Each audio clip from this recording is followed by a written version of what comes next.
Ciężki dzień strażnika. Kopał i bił teleskopową pałką. Akt oskarżenia przeciwko strażnikowi.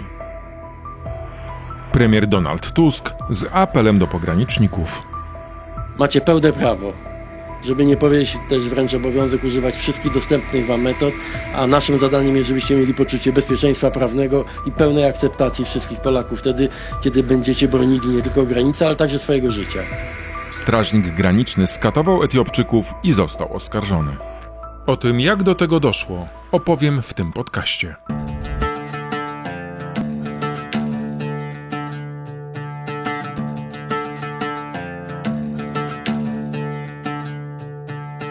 Nazywam się Piotr Czaban i witam Was na kanale Czaban robi raban.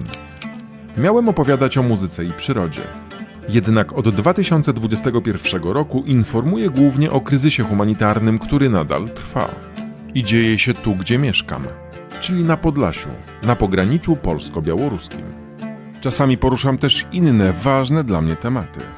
Wszystkie moje publikacje powstają dzięki wsparciu patronów na portalu patronite.pl/Czaban robi raban.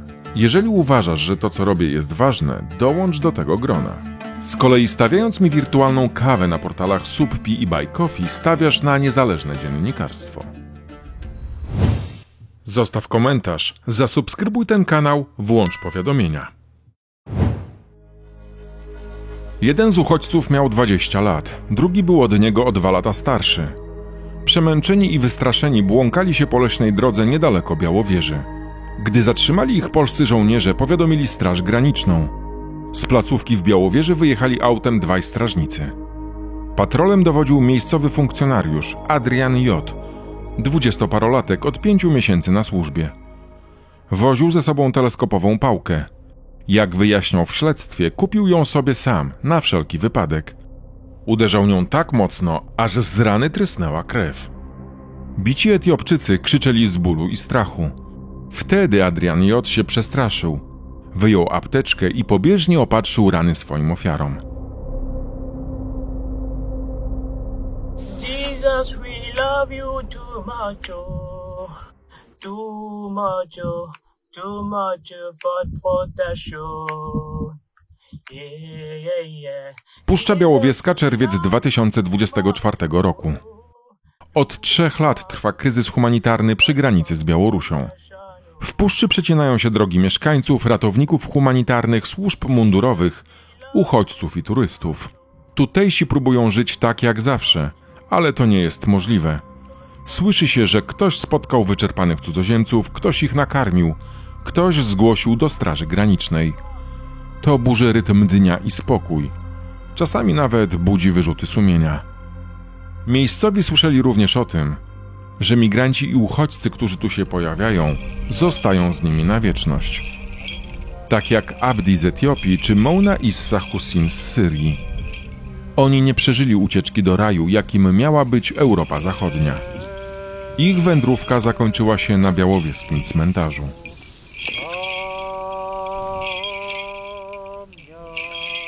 Podobnie jak Abdi, jego 2 rodaków wyruszyło w podróż przez Białoruś i Polskę po lepsze i bezpieczne życie. Ponieważ etiopskie paszporty, tak jak syryjskie, afgańskie czy jemeńskie, nie mają żadnej wartości i nie uprawniają do swobodnego podróżowania po świecie, a otrzymanie legalnej wizy dla obywateli tych państw jest w zasadzie niemożliwe, mężczyźni ruszyli przemytniczym szlakiem przez zieloną granicę. –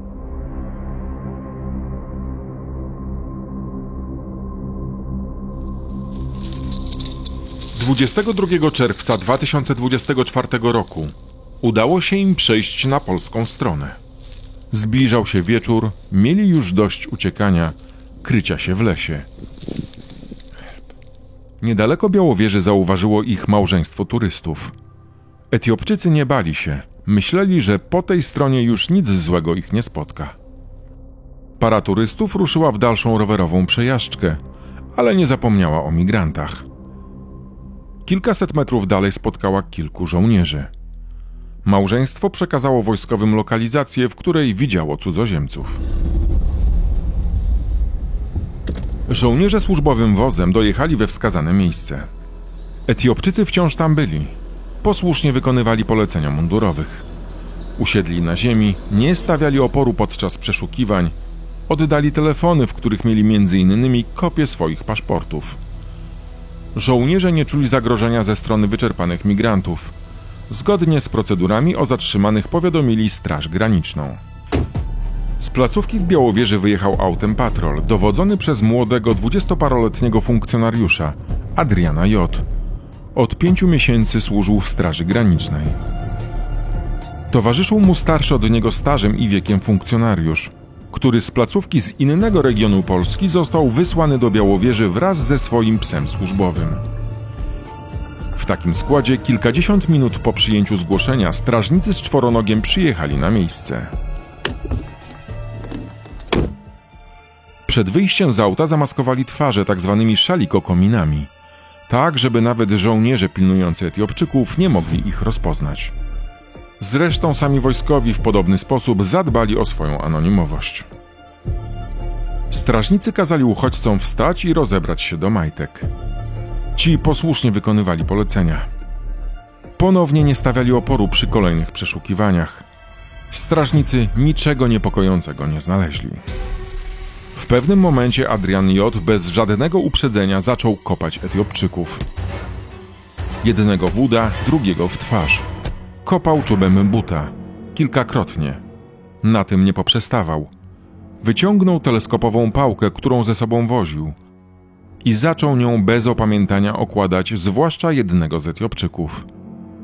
Wymierzył mu kilka ciosów w rękę, na gołą skórę. Jak zeznawał poszkodowany, strażnik bił tak mocno, aż złamał pałkę, a z powstałej od uderzeń rany trysnęła krew. Obydwaj bici Etiopczycy krwawili i krzyczeli z bólu i strachu. Dopiero wtedy Adrian J. wyjął apteczkę, pobieżnie opatrzył rany i pozwolił swoim ofiarom się ubrać. Przyglądający się wszystkiemu żołnierze byli w szoku. Jeden z nich, gdy Adrian J. skończył bić, próbował zwrócić mu uwagę, że atak na bezbronnych i nieagresywnych Etiopczyków był nieuzasadniony. Strażnik miał rzucić na odczepnego. Poniosło mnie. Miałem ciężki dzień. W tym czasie jego kolega martwił się o swojego psa. Akurat w trakcie bicia musiał zadbać, by zwierzę miało przewiew w aucie. To dlatego był odwrócony i niczego niepokojącego nie widział, ani nie słyszał, przekonuje. Adrian J. zadzwonił do przełożonego i zapytał go, co ma robić z Etiopczykami. To wtedy miała zapaść decyzja o wyrzuceniu pobitych uchodźców na Białoruś. Strażnicy zapakowali Etiopczyków do bagażnika tam, gdzie był już służbowy pies, i powieźli ich prosto na granicę. Przy murze byli już po kilku minutach. Cały czas mieli zasłonięte twarze, także wtedy, gdy zatrzymali auto przed bramką w murze, tą, do której Adrian J. miał klucze. Żołnierze, którzy pełnili tam wartę, nie wiedzieli, kim są strażnicy, którzy każą wysiadać z auta pobitym Etiopczykom. Widzieli natomiast, jak jeden z pograniczników otworzył bramkę w płocie i jak pobici musieli przejść przez nią na białoruską stronę. Etiopczycy poruszali się z trudem, kuleli. Posłusznie poddali się wywózce zwanej pushbackiem. Zniknęli w lesie po drugiej stronie, z uszkodzonymi przez polskich strażników telefonami i powerbankiem. A to dzięki tym urządzeniom można w lesie ocalić swoje życie, wezwać pomoc i włączyć nawigację, by nie zabłądzić. To o takich sytuacjach polski rząd, służby prasowe Straży Granicznej i media mówią jako o zawróceniu do linii granicy.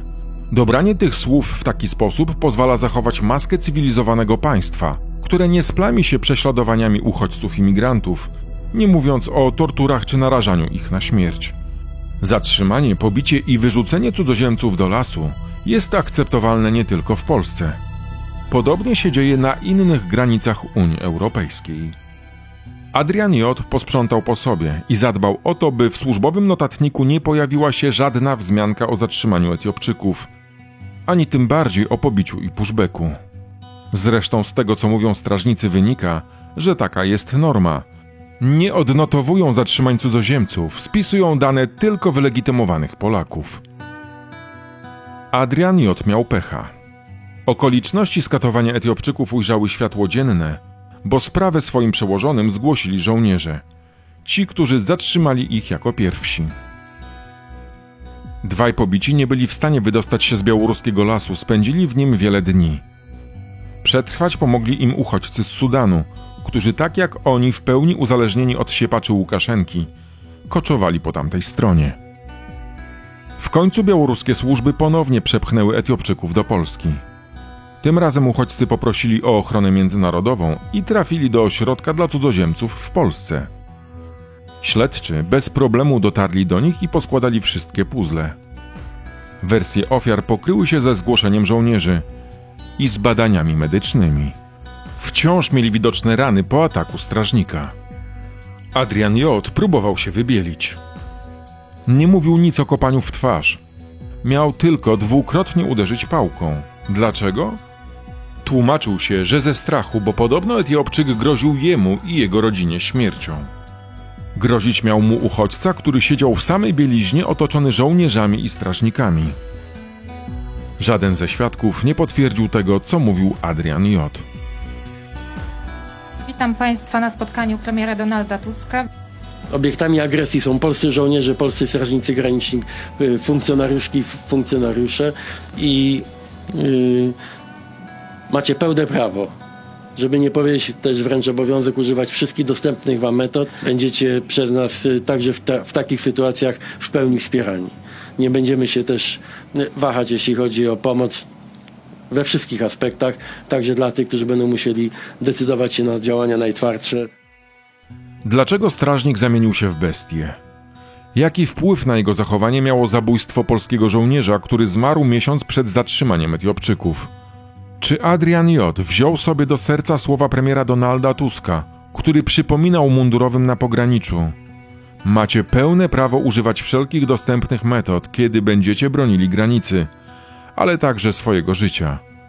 Wszelkie środki są do waszej dyspozycji. Jaki wpływ mogło to mieć na postawę strażnika, który nigdy po polskiej stronie nie spotkał się z agresją migrantów i uchodźców, a sam wcześniej potrafił podać im wodę? Niedługo będzie miał szansę wytłumaczyć to przed sądem. W marcu tego roku został oskarżony o brutalne pobicie obydwu Etiopczyków. Groził mu za to kara do 3 lat więzienia.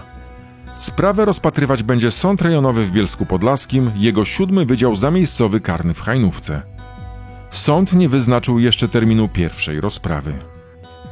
Gdy 5 miesięcy po skatowaniu przez Adriana J. uchodźców, w listopadzie 2024 roku pytałem Straż Graniczną o to, czy były przypadki pobicia i okradania cudzoziemców na pograniczu polsko-białoruskim przez strażników granicznych. Katarzyna Zdanowicz, podlaska rzeczniczka tej formacji, nie chciała odpowiedzieć mi na pytanie. Chociaż przyznała, że do tamtego czasu żaden z podlaskich strażników nie został dyscyplinarnie zwolniony. Pytania powtórzyłem w maju 2025 roku, gdy już wiedziałem, że prokuratura okręgowa z Siedlec postawiła zarzuty 5 strażnikom. Wtedy Katarzyna Zdanowicz przyznała, że Straż Graniczna odnotowała tylko 1 przypadek przekroczenia uprawnienia przez funkcjonariusza Straży Granicznej. Dodała, że w tej sprawie wszczęto również postępowanie dyscyplinarne. To po tej odpowiedzi wpadłem na trop sprawy Adriana J. Akt oskarżenia przeciwko niemu był gotowy już w marcu 2025 roku. Strażnik graniczny nie przyznał się do stawianych mu zarzutów.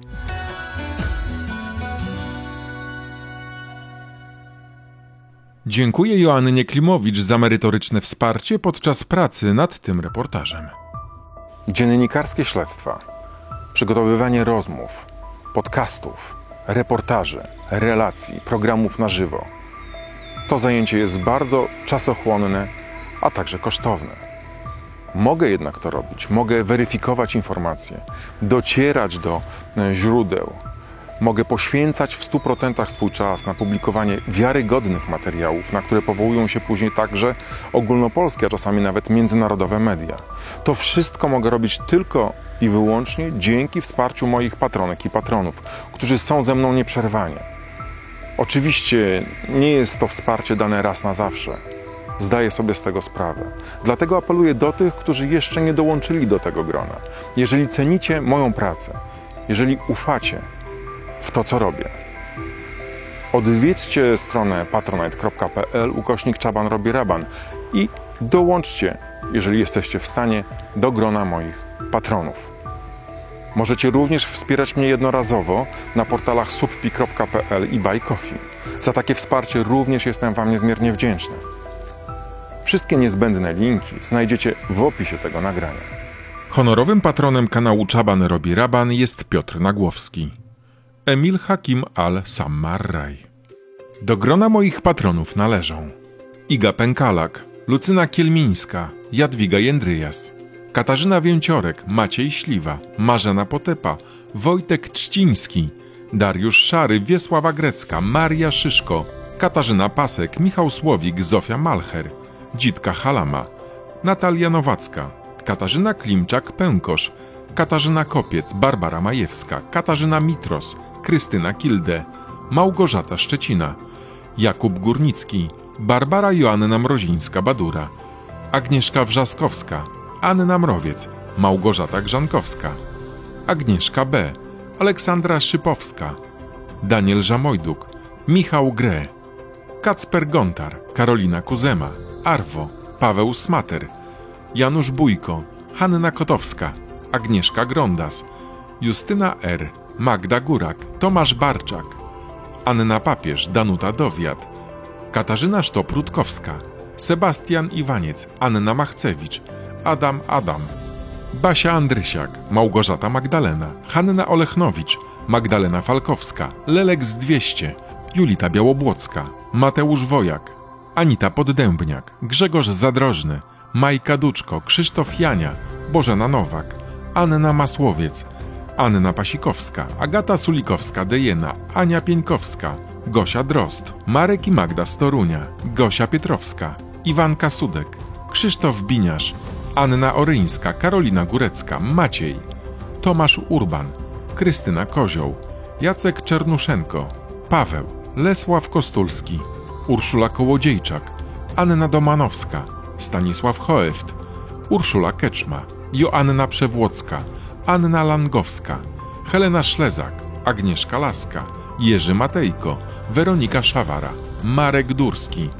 Basia Madej, Krystyna Ostrowska-Cichocka, Miłosz Krawiecki, Genowefa Nowak, Dawid Weisbrod, Paweł Jastrzębski, Jan Kaliszewski, Anna Guzek, Paweł Pacyński, Solas, Eliza Oleksza-Melita, Filip Wozowicz, Ewa Schmidt-Mendoza, Aśka Plata, Olga Hajda, Marlena Fatyga, Adam Szajna, Anna Dormajer, Tomasz Zduński, Bogna Badowiec, Tomasz Czech, Katarzyna Szatyłowicz, Hipotures, Patrycja Ślosarczyk-Zenker, Mustaszek 161, Joanna Karbowska-Bebel, Monika Uziębło, Maciej Jasiuczenia, Małgorzata Majewska, Gabriela Wiktorowicz, Małgorzata Kłoszewska, Ewa Tarasewicz, Bartosz Romanek, Małgorzata Majewska, Ludmiła Śliwieńska, Seweryn Bajko, Gosia Adamczyk, Michał Kulka-Kowalczyk, Ewa Jeronim,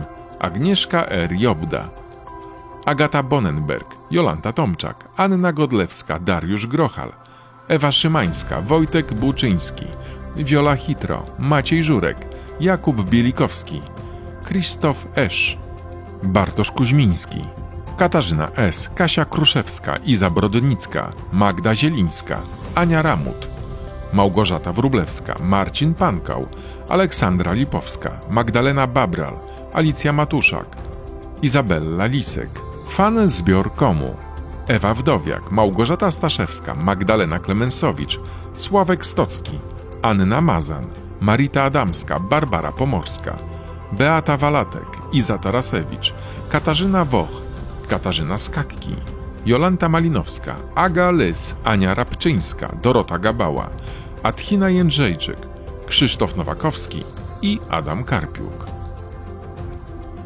W ostatnim czasie na portalach subpi.pl i Buy Coffee wsparli mnie Maciek, Danuta Stankiewicz, Marcin Głowiński, Andrzej Ben, Marita Adamska, Ruta Adamiec, Łucja Langstrumpf, Hanna Żakosz-Florkowska i Mirosław Jarząbek. Jesteście częścią redakcji Czaban robi raban. Do usłyszenia i do zobaczenia. Aktualne wiadomości z pogranicza polsko-białoruskiego, reportaże i rozmowy znajdziesz na stronie czabanrobiraban.pl. Powstała dzięki wsparciu programu grantowego Media Lokalne na rzecz Demokracji Journalism Fund Europe. Napisy do materiałów wideo na kanale Czaban Robi Raban tworzy Fundacja Technologie dla Ludzi. Dziękuję za wsparcie Joannie Klimowicz, Małgorzacie Rycharskiej, Fundacji Wolno Nam i Stowarzyszeniu Ku Dobrej Nadziei. Oprawę muzyczną moich reportaży zapewnia Studio Soho Film i Multimedia z Poznania. Zostaw komentarz, zasubskrybuj ten kanał, włącz powiadomienia.